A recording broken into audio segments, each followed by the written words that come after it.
then in each moment you will receive guidance from above. See?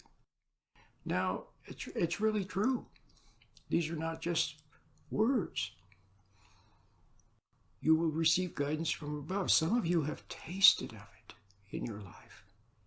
You've tasted of it where you were just about to do something and then you had a sense not to do it. Something was holding you back. Something.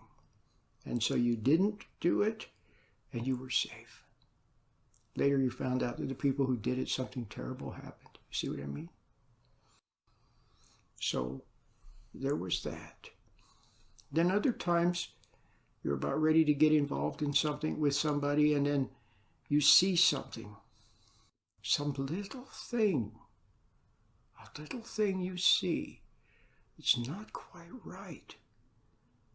And that little thing is a warning. See? Something about the way their eyes move, or some little thing that they let slip, or something you see that they have. Some little thing. Nobody else notices it. You notice it. And it's a warning. So you stand back, you don't get involved, and you're safe. You understand?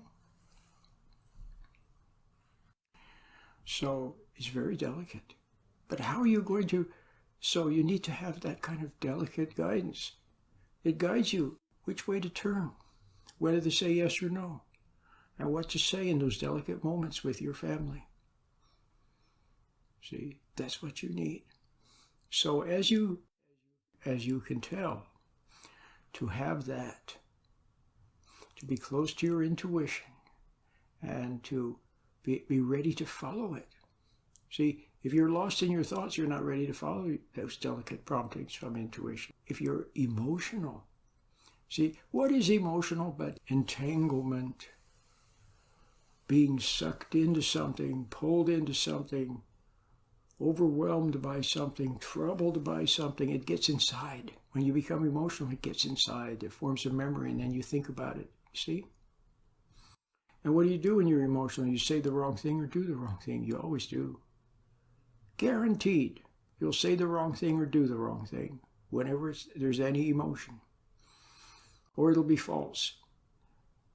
You know, in a moment of emotion, you say, oh, I'm going to dedicate myself to you. You know, but it's false. And that's why later on, you end up not doing it. See? You drum up some emotion and you make some goals. And it never works out. And even if they do, they're not the right thing because it's your plan, your timing, see? You have very limited knowledge, and usually often you have wrong knowledge. Why not do it with the right timing, God's timing? In the Bible, it talks about the fullness of time. It says, in the fullness of time. See, at a certain moment, it's just the right moment to move. And how will you be aware of that moment? And how will you be ready to move? If you're tangled up in something, you can't. Or if you're all emotional and you can't see the forest for the trees. So I think I've made my case. You need to be detached, slightly detached, but in a very special way that gives you awareness, that gives you understanding, that gives you patience, it gives you timing, and it gives you the right energy to move with. And it all comes from the inner light, from God. See? And you can't say, well, I don't know if there is such thing. Well, you know there is because you've tasted of it. When you were a little kid and you weren't as jaded and as guilty as you are now, and running from the light as you are now when you were a little kid, when you did something wrong, you felt your conscience, didn't you? When you were angry at your mom, you felt your conscience. You were close to it, and you knew it was wrong. Or you saw some other kids doing something, and you knew it was wrong. See? Well, that was your conscience. It's wordless guidance. So you must refine it. Become a friend of it. When you're a friend of it, it won't feel like a conscience. It'll just be present sight. and for a little bit of foresight. It's just beautiful. That's what you need. So the meditation gets you started. Every morning, you sit quietly for a few minutes. Look at the little pixels of light on the inside of your eyelids. Become aware of your right hand till it tingles a little bit. Now you have a slight detachment. Now you go out in the world. You do your work. You're a mom, you're a dad, you're a student, citizen, you're everything.